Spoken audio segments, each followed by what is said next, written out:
Hi there, thank you for picking this video. So I'm going to walk through a little bit building the Discovery model here, Polar Lights brand, 1/2500 scale, snap together kit, water slide decals. It should be pretty easy to build, but there's some stuff that gets a little complicated in there.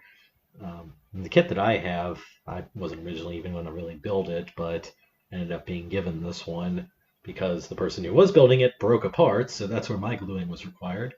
Well, we just skip right on over into that right now. You can see here this is actually part of the warp engine. Aside from these warp engines, I think everything about the Discovery actually fits in the era it's supposed to take place. Contrary to pretty much everything else about that series, but whatever. Anyway, so here we have, though, the problem. You can kind of see it here if you look real closely, that there's the back end of these warp engines. There's a very small connection there. It's like so small that the plastic just can automatically bend and you won't be able to get the things to push together, so you have to glue it, and that's what I had to do. Now, the person who gave me this kit, they broke something else along in here and had to glue that, but that was it. I don't know. In fact, I didn't really need to glue it at all, so I don't know why they thought it was broken beyond all repair, but there's multiple little holes that you insert little rods into inside this engine. But back here in the very back, it's so tiny it can't possibly hold unless you have glue. I assume in other kits maybe the plastic molds a little better and doesn't bend like this does here. But because this kit it did bend, I had to glue it together, hold it in place, and all that. Here's a better shot at what I'm talking about. You can't, there's no real sense of scale, but just you probably fit 3 hairs across that little area back there, and you can see there's not an actual hole. It's just this indentation between two pieces the farther back you go, and that's where it just doesn't hold. There's just not enough grip back there to hold on to anything, and there's not enough surface from the top side to put that you push down into it to hold. Now, of course, I talked about in the last video the modeling tree issue, and here it does pop up a little bit. You can see that little white spot there on the engine. That's from where I had to shave off a bit of the modeling tree from a bad attempt to get it off. You try to clip it as best as you can, but sometimes it just takes away the skin and the paint and all that because, well, that's where it was attached. What are you going to do about it, right? You can see here how some of the parts, when they attach to the model tree, they just kind of do it in a way that, in a weird way, where you have a lot more of the model tree stuck to the part instead of what you just saw in that last picture, where you have that little white smudge there from where I clipped the tree. The model tree was actually flush against the outside, but here it actually goes over into the inside of the part too, and it kind of, the part is sitting on top of the model tree as opposed to the model tree coming up to the part and stopping. And so you have these little nubs that you got to snip off. You can't just break the darn thing off like you could in other sets. You have to actually get in there with a little pair of cutters, or it's a little thick for a hobby knife actually. It's easier to get with the cutters and then come out with the hobby knife after. But if you go with just the hobby knife, you got to grind a little bit. You got to dig in there real good. I don't really like the way they do that, but on the other hand, it does prevent the paint job from being scratched in places where it would show, as you saw in the last picture. Now we're getting to, I had a little problem with this one, kind of center of the saucer section of this ship where the command center is. It's an entire sphere, and you can see part of it here. You have to insert a little plastic piece into there, and here's a picture of that piece just kind of laying in there. And much like the back end of the warp engine, there's just nothing in there to really hold on to the piece. I had to glue that in. And you can see here what it looks like from the top, and the way it attaches, it just so easily pops out of place that you'll just have to pop the ship open again in order to set it right. So just best to glue it. Here's another angle. You can see the bottom piece. Might as well glue that too. It's the same issue. Yeah, now here's the top piece again, though. The bottom part actually held a little bit better. I just glued it because, well, I didn't want to have to reopen it again, and I knew I would. Polar Lights, they've done pieces like this before, but with better fits. I don't know what exactly went wrong here. But you can see in this picture, that top part there, it's resting in my lap. It fell like an inch, and the piece just shot out like that. Okay, I didn't really touch it or anything. It just fell an inch, and the piece went from being embedded into its proper place to sitting in my lap like that. So again, best to just glue it, otherwise you're going to be popping that model open quite a lot. And here we have another thing that just kind of irritates me, and it happens in older models too, but I don't know why it happened there, and I don't know why it's happening here, really, especially now. But that piece on the right there, you can kind of see that dangly bit that's hanging off the edge of this piece of the model on the right side of it. That doesn't attach to anything. It's just there. You're supposed to cut it off yourself. And as you can see, it's flush against the edge there of the model, like I was talking about earlier. So it's easy to cut off, but it leaves that white streak under the plastic, so where the exposed unpainted plastic shows. And boy, some of these pieces are tiny too. Just look at that little one there. that cute little fork-shaped thing. You have to shove that into a small hole at some point, and boy, is that tiny. Look how tiny that little thing is there. It's like tweezers or something for this kit, I guess. My fingers were too big. I don't know, maybe they should have a different skill level if your parts are too small, but as you can see, this is where it fits in. And I say fits in pretty loosely, if you'll pardon the pun, because, well, that's how it fits, pretty loosely. Had to glue that too. Because just like the other piece for this little sphere for the command center, that piece here too also needs glue because it is very loose in there. And here's just a picture of the stand that came with the model kit. There's really nothing spectacular about it. I do recommend that you glue it as well because that rod doesn't really stay in tight.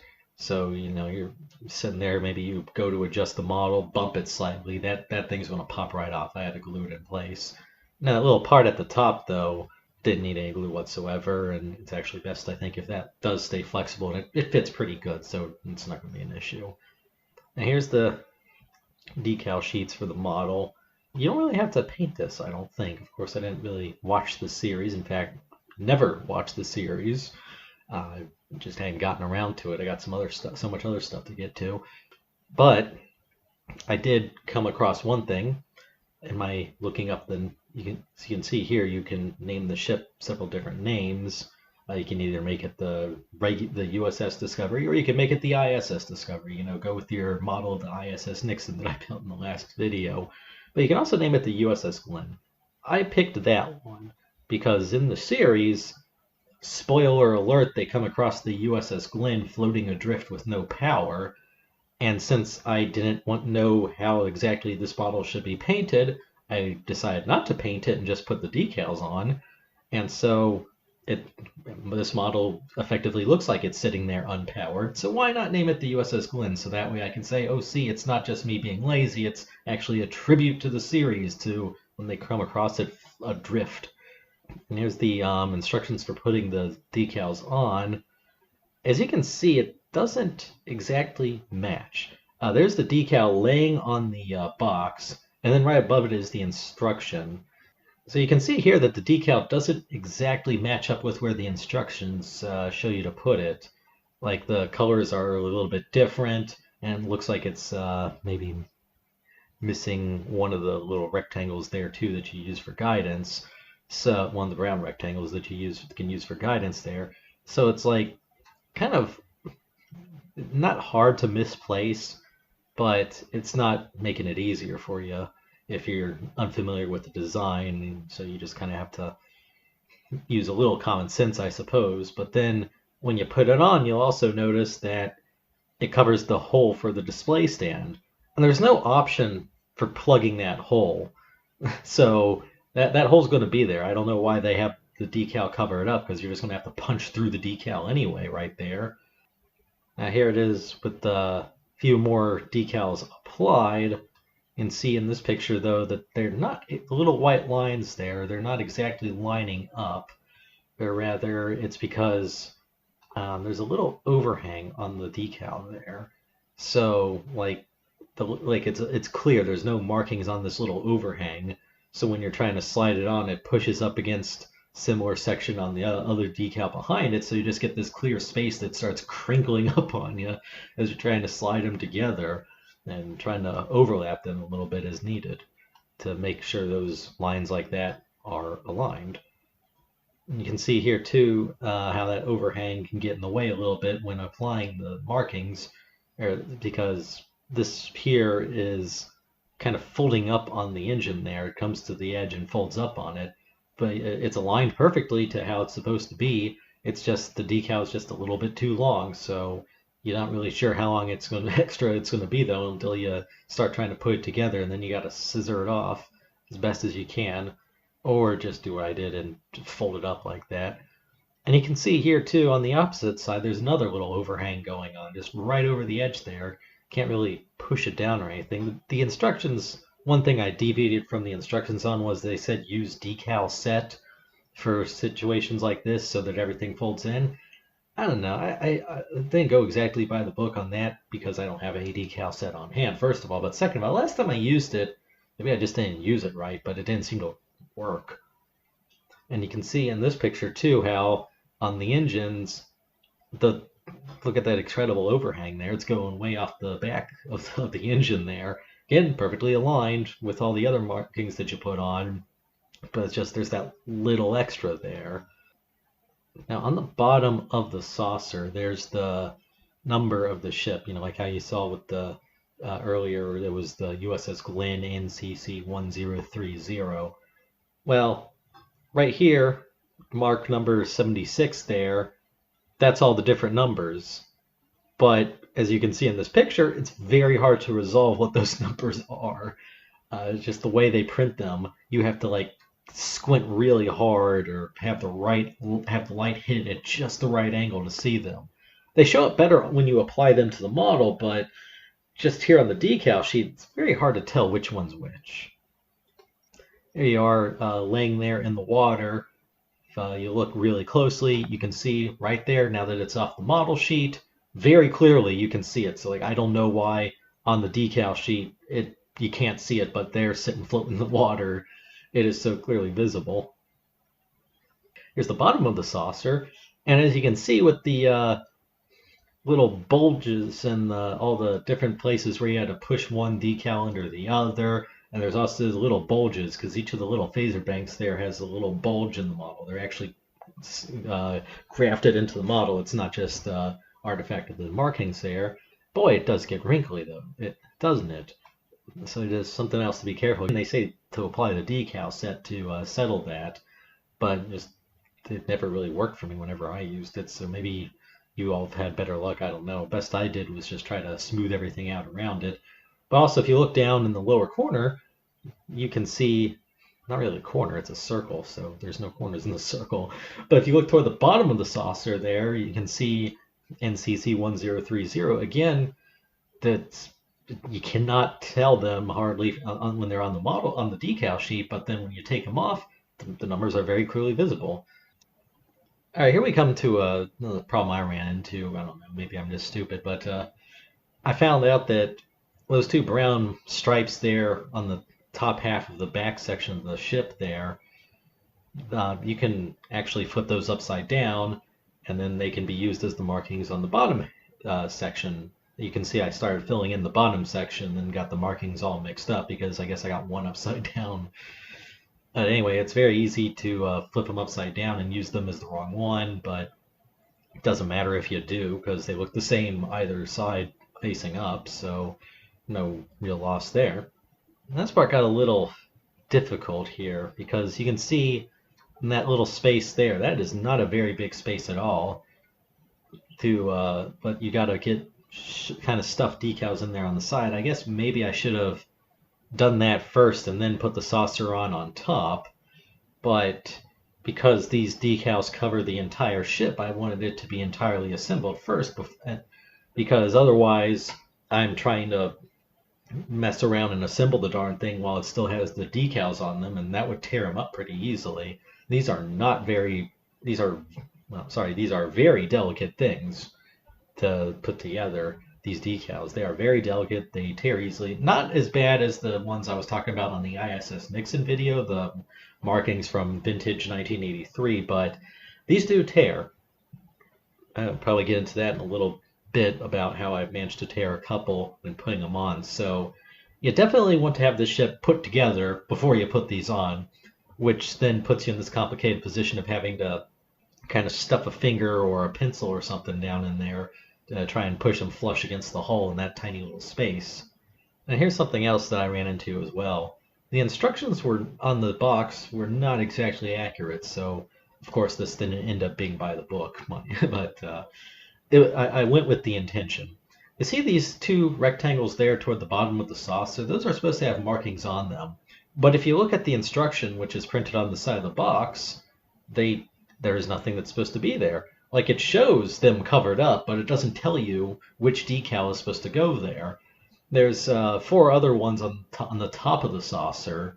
There's 6 of these rectangles altogether, and you're just supposed to kind of say to yourself, well, there's 4 on the top that look exactly like this. There's 2 left. But again, the instructions don't make it clear that that's what's supposed to happen. And here you can see a little bit of tearing that did happen. I mentioned how there's some overhang back here on the engines earlier, and you can see a lot of it actually going on. And just trying to push it down ended up tearing. Actually, no, I didn't tear that pushing it down. I just tore that picking it up or moving it around a little bit. That's it. That's all it took to tear the darn thing. All right, now we get to placing these decals. Again, the box kind of screwed it up. These go on the side of the engine, and on the right is for if you're doing the Evil Universe starship. On the left is if you're doing the regular Universe starship. And you can see here, and I kind of did my best to stick them on there, but if you look at where that is, you can see that it's at the exact right spot on the engine, right before that little curvy part that the arrow's pointing at there. But then when you look at it on the box, you can see that it's actually kind of in the wrong position relative to everything that's behind it. So either the engine's in the wrong place or the rest of the ship is in the wrong place compared to where this goes. Because you can see that in this instruction on the box, the neck of the ship has already petered out and joined the rest of the hull right when you get to the arrowhead of the symbol there. But then when you look at it at the model here, you can see that the neck is still going. It hadn't come flush to the hull yet. So just kind of mess that up a little bit. Do your best here. Oh boy, these little brown thingies. You can, I guess, best position them based on where you position the arrowhead here and this other one. It is very, very hard to tell where these go on the thing. I just sort of, because if you look at the picture there, these look like they just are part of the drawing of the ship's hull. Where you see, I've got them side by side here. You see how it says number 57. That's what these are. But there's only 2 lines for decal number 57. But here you can see that there's 3 lines that look like they could be decal number 57. So it's like, is that part of the model that's built in there and just a shadow, or is that supposed to be the marking there? Very hard to tell unless you just know what you're looking for and you're okay with not having the third part there that's, I guess, is supposed to be there and they forgot to put on the decal sheet maybe. All right, now you can see here, kind of tore it. I'm just trying to put it on. That silver bit that goes on the edge of the ship there, you can see where it's torn in the back. Just, again, trying to get it on, trying to push it all even with the back part there. Ended up getting torn. Just something to watch out for, especially when you're putting together, if you decide to put the decals on first and then put the model together, just be careful. You might end up tearing it. These things, they tear so easily. And here's another picture of it here. You can see how it tore and it's just kind of sagging off. Got to be very careful in handling it too if you do that. And there you have it. The completed model here. You can see it's next to the floor polish. Definitely recommend applying that floor polish over the decals. Unlike with the ISS Nixon model that I built up, you don't have to worry about streaking because you will have to cover every square millimeter of this model because every square millimeter of it is covered by a decal of some sort. So I wouldn't suggest either just bathing it in floor wax either, or floor polish either, because it acts like water. It's got the consistency of water. So these water slide decals will just come up peeling off if you use too much floor polish on them. So just light little layer of it. Maybe when it dries, add another layer. You see here, I just got some paper under it. That's really all that you need to keep it from dampening up, like some paper and a paper towel, and there you go. It's not going to really do anything to the surface below it when you're painting it with the floor polish. And that's it. Just to recap, you have, again, the problem with the warp engines at the very end of them, where the part where they're supposed to join together, the plastic seems to bend apart from each other when you try to bend them together, bend in separate directions. So that little tiny little sliver of plastic that you're supposed to slide into that itty bitty little hole to hold it together, that very shallow little hole to hold it together, it's just not enough. You need glue, especially if it bends as much as mine did. Another fitting issue is the little clear plastic pieces that go into the sphere that's the ship's command center. You just want to glue those. You also want to glue the stand because that's very loose, but just the base of the stand. You don't have to glue the bit that sticks at the top, just the base of it. You'll also be gluing that little tuning fork looking piece that I showed you earlier that's just so very small when it was held in my finger. And then also you got to worry about the decals ripping up on you and the instructions in two spots, just about two spots that instructions don't really show you where the decals are, where you can misinterpret where they're supposed to go. And then you also just don't want to really put the decals on before you assemble the model. They'll just tear if you do that, if you go to assembly. Even if you put the floor polish on, if they're not put in right, because there's pieces of decals that cross over to pieces of the model that you don't have on there yet, so it would just be a mess. So yeah, just grin and bear, and overall, just in my opinion, this is so many darn water slide decals here that I think it was easier to put the Nixon together, even with all the gluing and stuff, but at the same time, this looks better. Although, I must admit, I don't have quite the sense of accomplishment that I get with a painted ship that I do with just sliding all the markings on, even though the markings on actually is a bit more difficult, at least for me, than with the painted ship, because butterfingers here and so much trouble getting them darn things to fit together with each other. Yeah. Anyway, that's my little overview of the kit, review of some of its pitfalls, and what it looks like when you put this one together by the numbers. Certainly different build than you get, certainly more accurate build than you would get with the by the numbers from the earlier 1970s and 80s kit that I showed you of the Enterprise. All right, so thanks for watching.